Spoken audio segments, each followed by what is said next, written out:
The story begins with a boy named Luke, who collapsed on his 5th birthday after experiencing a terrifying nightmare. In the dream, an old man knelt on the ground, covered in cuts and injuries, surrounded by several other individuals.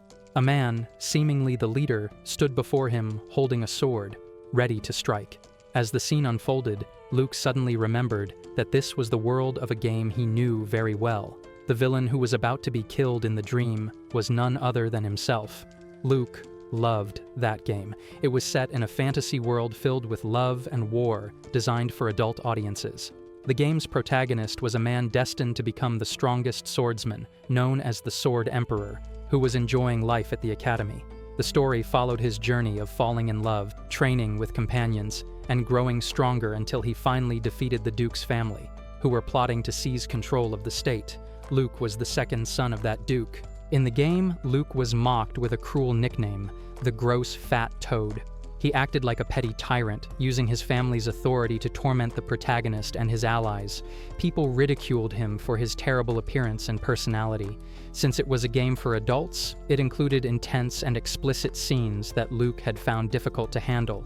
The game explained Luke's behavior as stemming from a tragic background because his mother died during childbirth, and his family never cared for him. In his desperate pursuit of recognition, he committed evil deeds, neglected his training, and developed an inferiority complex. Despite being born with a talent for magic, it never amounted to anything. Eventually, he was discarded and used as a sacrificial pawn by the Duke. He didn't even serve as a mid-boss in the game. His only purpose was to die. Back in reality, the 5-year-old Luke was troubled by the fact that the game's timeline began when both he and the protagonist turned 15, just 10 years from now. He didn't want to die. Armed with memories from his previous life, he no longer craved love from his family. He believed that if he avoided becoming the gross fat toad and refrained from committing evil acts, he could change his future and live a peaceful life. Being a noble, he wouldn't have to worry about making a living, but his family's evil nature remained a fact. He realized he couldn't avoid the eventual purge, but he wanted to gain enough power to protect himself. Supposedly blessed with a talent for magic, Luke could sense an airy, soul-like energy around him. Unsure whether it was mana or how to use it without a user interface, he attempted to cast Heal by chanting it while placing his hands on his stomach. He didn't know if it worked since he lacked a health bar, but he felt slightly better and tried again, hoping to improve further. The next morning, someone entered Luke's room and told him it was time to get up. She asked how he was feeling. Luke opened his eyes and felt sluggish, but he no longer felt ill. He wondered if he had lost consciousness because he ran out of mana, or perhaps had only enough for 10 heals. He realized that unless he studied magic, he wouldn't understand anything. The maid asked if he was still feeling unwell. Luke wanted someone to teach him, but his father wouldn't provide a tutor, even if he asked.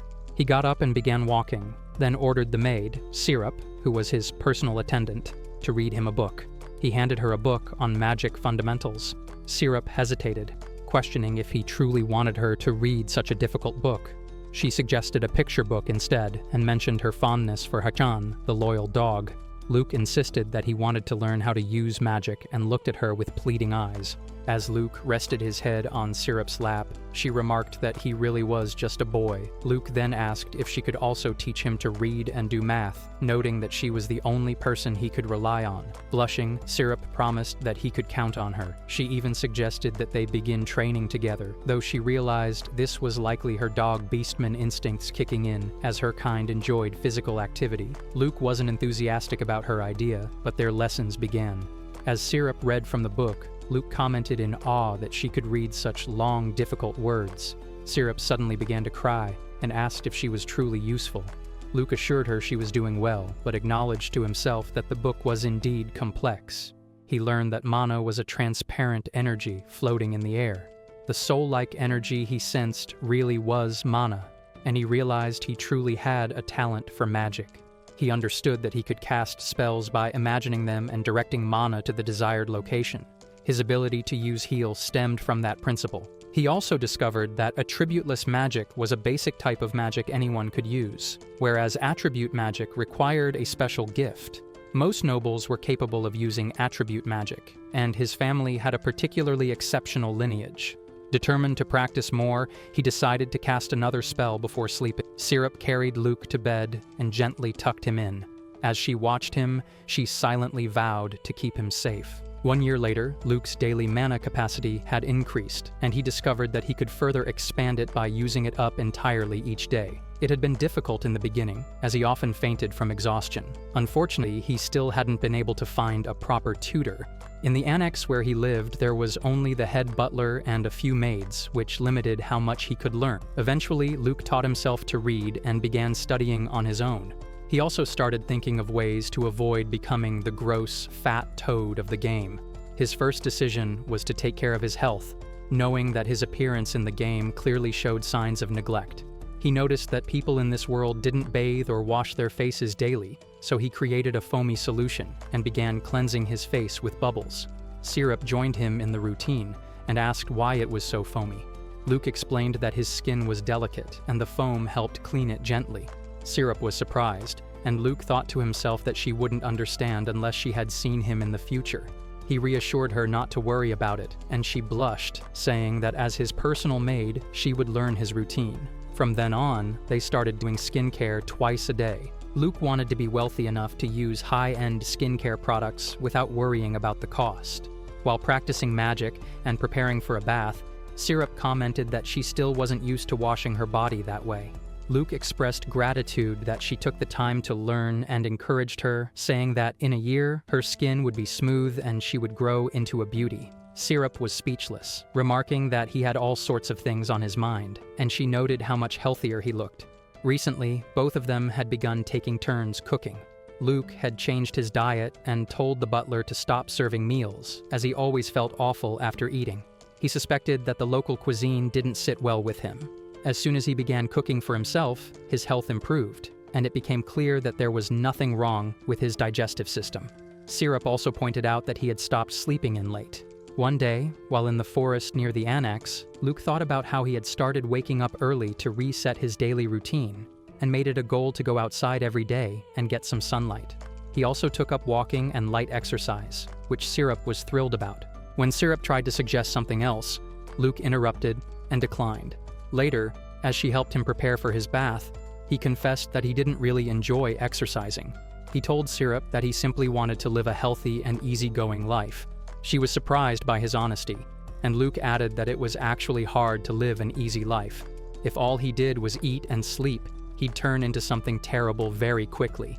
Syrup grew even more confused by his thoughts, but found them endearing. Luke couldn't understand how he had turned into the villainous version of himself in the game, but he believed he had potential. He wanted to grow up to be handsome if possible. He commented that he had far too much time on his hands, and when Syrup asked if he said that because he was a noble, he explained that true leisure wasn't real if that was all one did, like going to amusement parks or casinos every day. He was also aware that sooner or later he would likely be discarded or left for dead, judging by his father's cold treatment. Luke realized that although he was born a noble, there was no safety net for him. He had squandered his privileged upbringing in his past life, which had led to his downfall. This time he intended to make good use of it and prepare for the future. Since he had the luxury of a privileged childhood, he resolved to avoid unnecessary hardships. He dreamed of having a supportive wife in the future, and if marriage wasn't an option, he needed to find a way to earn a living without stress. One significant choice that could alter his fate was not attending the academy. In the game, Luke mainly appeared during the academy arc. The game was split into two main arcs, namely the academy arc and the war arc, and mastering both was key to gaining an advantage. However, by avoiding the academy, his chances of survival would increase greatly. Despite this, he felt drawn to attend, because he wanted to meet the characters from the game that he loved. Luke decided to embrace this world as himself and live as a cheerful slacker. Syrup asked if he wanted to live a relaxed, healthy life and suggested that he learn swordsmanship. Luke smiled and admitted he preferred to move as little as possible. Syrup tried to convince him, saying it would be fun and help him protect himself.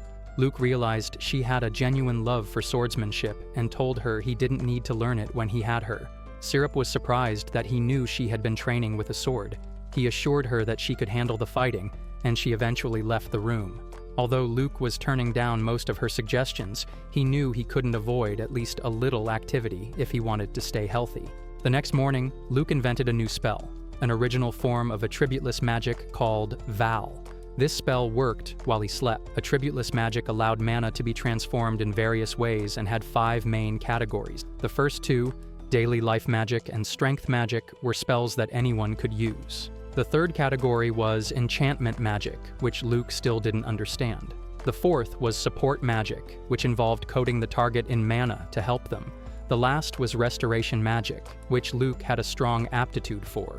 He used all these attributes to create Val, a self-sufficient spell that was easy to cast. All he had to do was give it a command. The night before, he had ordered Val to wrap around his body and exercise for him while he slept. He was thrilled that he could train without moving, but the next morning, he woke up with muscle aches. Looking over his books, he realized that there was still so much left to learn. It was only afternoon, but he already felt hungry. He thought to himself that too much moderation could also be a bad thing. After all, the life he was aiming for was nothing more than that of a lazy, villainous noble. 5 years later, Luke turned 11 and Syrup turned 17. One day, while Luke was reading a book, Syrup called out to him, surprised to see him floating. She asked how he was doing it. Luke looked at her and realized that, to him, carrying himself was no different from carrying a glass of water, but explaining it would be a hassle, especially since Syrup wasn't very good at magic. Instead of answering directly, he changed the subject and asked if she wanted to ride the cushion. Syrup agreed, and Luke reassured her there was no need to be scared, as he was using his mana to support it properly. Once she sat on the cushion, Syrup commented that she had never felt anything so comfortable before. Luke was glad to hear it. Syrup asked if she could pose one more question, and Luke agreed. She wanted to know how his body was so well trained despite the fact that he spent most of his time reading or sleeping. Luke wasn't surprised by the question, considering that Syrup had only ever seen him taking casual walks. He told her he didn't mind explaining and led her outside. There, he demonstrated by gathering his mana into a solid ball while Syrup watched intently. Luke had come a long way in developing Val over the past 5 years, and his understanding of it had deepened. He had also learned martial arts through consistent practice. He began performing martial arts moves, and Syrup's eyes lit up in excitement. She was astonished, recalling how much he used to hate intense physical activity, and now here he was, moving like a professional. When he paused, Luke asked her what she thought. Syrup ran over to him and said it was incredible, and she was amazed at how much effort he had put in. Luke smiled and admitted he hadn't really worked that hard. Syrup insisted that his movements were on the level of a master, and said she had never seen anyone, not even martial artists, move with such precision. Luke had created a new spell, which he named Trace. By merging Val with his body and feeding it memories directly from his brain, he enabled it to replicate the moves of his favorite martial arts masters. Even if he forgot specific techniques, the spell could reproduce them perfectly. All the knowledge he had about fighting styles and their histories blended into his own personalized combat style. So even if he wasn't consciously aware of how he moved, his body continued to train and grow stronger. Syrup called him a genius for inventing another spell and remarked that her master, at just 11 years old, had already glimpsed the essence of magic. Luke admitted that he didn't really understand what she meant, but acknowledged that magic was difficult for her to grasp. They returned inside, and Luke commented that he was tired from the workout. Syrup said she would prepare a change of clothes for him, and Luke mentioned he would take a short bath in the meantime. As he soaked in the bathtub, his thoughts drifted to Syrup. The maids often talked about how beautiful she had become. She had followed the beauty regimen he taught her for 5 years, and the results were undeniable because her looks had reached another level. She had also stayed diligent with her swordsmanship training and had refined her strength and fierceness. Despite all that, she still acted like a loyal dog, lighting up whenever he simply said her name. Luke considered that a special privilege. After finishing his bath, Luke told Syrup he had a task for her. He asked her to inform his father that he wanted to have his magical attribute officially determined. Syrup left to deliver the message while Luke lay back, looking forward to the outcome. In this world, the attribute someone was born with was considered a divine gift, power determined by God. Once identified, it allowed the individual to use spells aligned with their attribute. The determination was carried out and certified by the Ministry of Magic, a prestigious organization made up of the greatest sorcerers in the world. Luke understood that being able to receive such a determination was a noble privilege, but he wasn't worried. His family had an especially strong magical lineage. His father had the sand attribute, his stepmother had rock, his older sister had seduction, and his older brother had iron. Still, he couldn't help but wonder what attribute he himself would have. The next day, someone barged into Luke's room. He immediately noticed a floating cushion and a beautiful girl riding on it. For a moment, Luke wondered who she was, only to realize it wasn't a girl at all. He had been mistaken because the person was actually a man. Luke paused and questioned whether he truly looked that feminine. He had followed his beauty regimen diligently and had done his best to enhance his appearance, but was it really to the point that people mistook him for a girl? Syrup entered and informed him that the person was Malsa Glyco-sama, the chief of the Ministry of Magic's Attribute Bureau. The chief smiled, impressed that Syrup had remembered his full title after only hearing it once. He smirked and remarked that such attentiveness was to be expected from a servant of the Descutos family. Syrup responded that it was only natural. The chief then asked where the young master of the Descutos family was, and Syrup formally introduced Luke. The chief apologized for his abrupt entrance. Luke briefly wondered if the chief was only complimenting Syrup because of the state church's doctrine of civil supremacy, which taught that everyone except civil servants should be scorned. For a moment, he braced himself, worried the chief might reprimand Syrup, but he was relieved to see that didn't happen. He decided the chief wasn't a bad person after all. Luke stepped forward and greeted the chief, who introduced himself again. Luke deliberately mispronounced his name and asked him to call him simply Luke. They shook hands and settled in. The chief then announced it was time to determine Luke's magical attributes. He instructed Luke to close his eyes and quietly chanted the words, "Sleep and slop." As soon as Luke heard those words, something inside him awakened. He instantly recognized what kind of magic he could use, and that was something he had always known deep down. Opening his eyes, Luke commented that just by hearing those attribute names, he could now clearly understand the kind of magic that suited him. The chief explained that certain magic types were classified as rare magic, and both of Luke's attributes fell into that category. He added that although all attribute magic was documented and made publicly available, Luke's attributes would have to be kept secret. The ministry would officially register his attribute as one that influenced the human body. The chief assumed Luke would be fine with that arrangement. Luke asked if there were other ways to use his attributes aside from simply storing them in his head. The chief advised him to improve his skills through personal research and experimentation, as that was the only way to truly master magic. Luke acknowledged the advice, though he admitted he was surprised to learn that appraisal magic existed. The chief was caught off guard. Luke explained that it was obvious the chief had used appraisal magic to identify his attributes, and he had figured it out because of his knowledge as a reincarnator. The chief cleared his throat awkwardly, and Luke asked Syrup to bring tea for their guest. She promptly left to do so. During tea time, Luke mentioned that the herbal tea was good for the body, prompting the chief to compliment its taste. When asked where it came from, Luke proudly shared that he had grown it himself and that it wasn't available for sale. He offered to give the chief a few leaves and also promised to keep the secret about appraisal magic. The chief thanked him and noted that his daughter would probably enjoy the tea as well. Surprised, Luke asked if he had a daughter. The chief confirmed it, saying she was around Luke's age and had a deep interest in magic.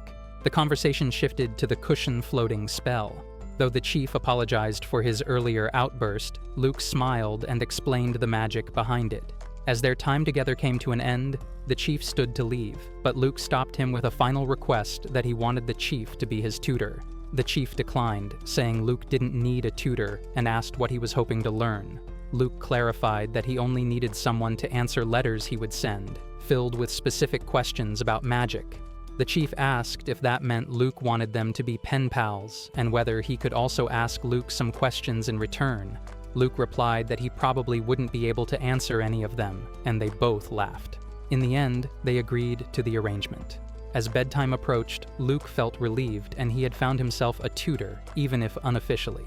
He thanked the chief for the knowledge and reflected on the contrast between attributeless and attributed magic. Attributed spells came with distinct rules, and appraisal magic helped him uncover his inherent magic. The basic spells naturally aligned with his attributes. For his sleep attribute, he realized there were 3 base spells: sleep, sleep delete, and sleep time. Although his magic could be countered by resistance and defensive spells, he had the ability to put people to sleep before they even knew what was happening.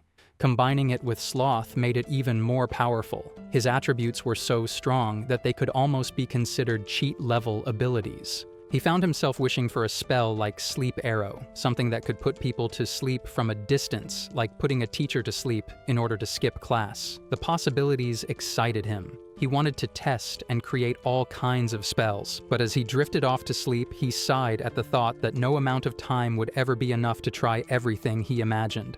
Luca had developed a habit of letting Val take control of his body and train every morning, as it helped clear his mind and allowed him to focus better. One day, while he was thinking about preparing food, Syrup asked if he wanted something to eat. Despite having memories of dishes from his past life, Luca still enjoyed cooking, though he and Syrup took turns in the kitchen.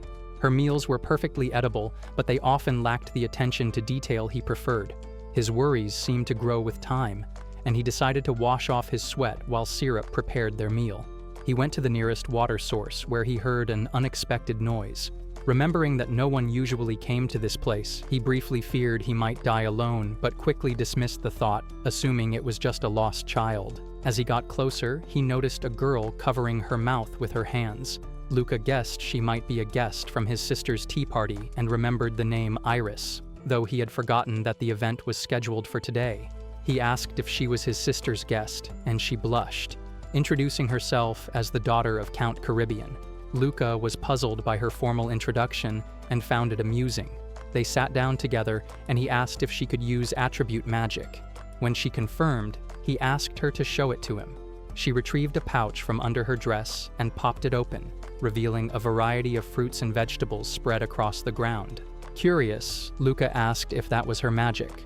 She told him she would show him properly once he put on some clothes. Intrigued by the pouch's capacity, he learned that her attribute magic was cooking. She made spiced moon rabbit soup and asked him to enjoy it. The aroma was irresistible, and Luca, as always, wondered what made food cooked with attribute magic so different. Upon tasting it, he realized he had never eaten anything so delicious, not even in his past life. But before he could have more, the food was already gone. He felt a surge of energy and a positive status effect. Luca immediately recognized her as a powerful asset for the easygoing life he envisioned and decided not to let her slip away. He asked if she would cook for him every day once they were older. Iris was stunned. Without hesitation, Luca asked her to marry him, reasoning that she would support him even if his family fell apart, and more importantly, he couldn't give up her cooking. Iris was left speechless. Later, Luca contacted his father to make the proposal official. Syrup informed him that his father simply told him to do as he pleased and showed no interest in the matter. Everything progressed quickly, and soon the families arranged a meeting. Iris's father welcomed Luca to his restaurant. When Luca began to apologize for his father's absence, Iris's father stopped him and said he had only come to greet them before leaving. He then offered Luca a seat. Luca was surprised that the head of a noble family would skip his own son's marriage meeting, but he didn't mind. As the three sat at the table, Luca explained that he was the second son and could only offer himself, asking if that would be acceptable. Iris's father smiled and said he would gladly accept him, adding that Iris had already confessed her love. Iris shyly asked if he was really okay with someone like her. Her father explained that, although Luca was the one who proposed, he was concerned since Iris had often been mocked for her appearance. She asked if he wouldn't be embarrassed to be seen with her. Luca knew that Iris could be quite critical of others, especially those who weren't among her favorite pretty girls. Though Iris was a little chubby, she was only 12 and still growing, and Luca found her round face adorable. Mr. Caribbean expressed his gratitude that Luca chose her for her inner beauty. Luca told him that he chose Iris for her cooking skills and social status. Mr. Caribbean responded that everyone in their family often went to sea, and Luca looked quite sensitive to the sun. The Caribbean family had started as fishermen and traders, and since Iris had no brothers, she would eventually inherit the family estate. Mr. Caribbean had even decided to open a restaurant to make use of her cooking talents. Luca replied that he was sturdier than he looked, and that he had effective countermeasures against sun exposure. Mr. Caribbean stood up, saying it was time for him to leave, and added that he could trust Luca with his daughter. Then he left. Afterwards, Iris admitted that she wanted to become pretty enough to stand proudly by his side. Luca told her she was already cute. She said that he was quite pretty for a boy and that she had overheard rumors about him taking care of his appearance and health since childhood. Luca realized that his older sister had likely been spying on him. He told Iris he would help her, but warned that he was a strict teacher. She asked if someone like her could really become beautiful. Luca considered using Val and making her sleep while he exercised her body magically, but he knew that wouldn't. He asked if she minded going somewhere with him. She asked him to call her just Karen. Luca brought her to his house and asked Syrup to ensure no one was spying on them. He then explained to Karen that his diet method used magic, which surprised her. He told her it was a way to exercise while sleeping. Karen found the idea difficult to grasp. When he explained that he had 2 attributes and would combine sleep and Val to help her, she was surprised. He demonstrated on himself, letting Val control his body, and 1 minute later asked her if he moved like a martial artist. She was amazed, though he explained he had no memory of working out during that time. He instructed her to simply let Val enter her body. Syrup helped her change into more comfortable clothes, and Luca asked if she was good at exercising. She admitted she wasn't, but claimed she was strong. Luca suggested they start with light exercises to ease her body into the routine. An hour later, Karen lay on the couch, exhausted, saying her whole body ached. Luca offered to use healing magic on her and advised her to stick to basic exercises for now. He introduced her to a beauty regimen. He taught her how to properly wash her face and hands without rubbing too harshly and told her not to wipe her face aggressively with a towel. Luca found satisfaction in teaching her. He also educated her about proper nutrition, explaining that she couldn't build a strong body without the right nutrients. He told her she could create delicious meals using the correct balance of ingredients. From there, she became hooked on developing new recipes. She took all of his ideas and instantly turned them into dishes. Luca felt happy to enjoy such flavors in another world. Eventually, he told her that the food was too much and suggested donating it to an orphanage. Karen agreed and decided to research recipes suitable for orphanages, meals the children wouldn't typically get to eat. She started making even more dishes, and they took turns distributing them. One day, Luca asked if she planned to go again, as he preferred staying home. He found the orphanages uncomfortable due to poor hygiene, especially since many lacked magic-based cleaning methods. While they were there, an orphan ran up saying his little brother had fallen and wouldn't wake up. Luca said he wasn't skilled with healing magic but agreed to check on him. He noticed the boy's breathing was shallow and suspected pneumonia. He attempted healing magic and reassured the child that his brother would be fine. The orphan thanked him and asked for his fee. Luca replied that he was the son of a duke and didn't need money, explaining that he had healed the boy to practice his magic. He even thanked the orphan for giving him the opportunity to do so. Luca realized the girl was intelligent, and that her life could be much better if her environment improved. Syrup remarked that the Duke had plenty of money and suggested using some of it. Luca donated 50 gold coins to the orphanage office, thinking it would be enough to improve hygiene and start basic education for the children. He told the director he wasn't allowed to refuse the money. Eventually, the director agreed to accept it. Luca found the whole experience interesting, as the orphanage continued to offer him valuable opportunities to refine his healing magic.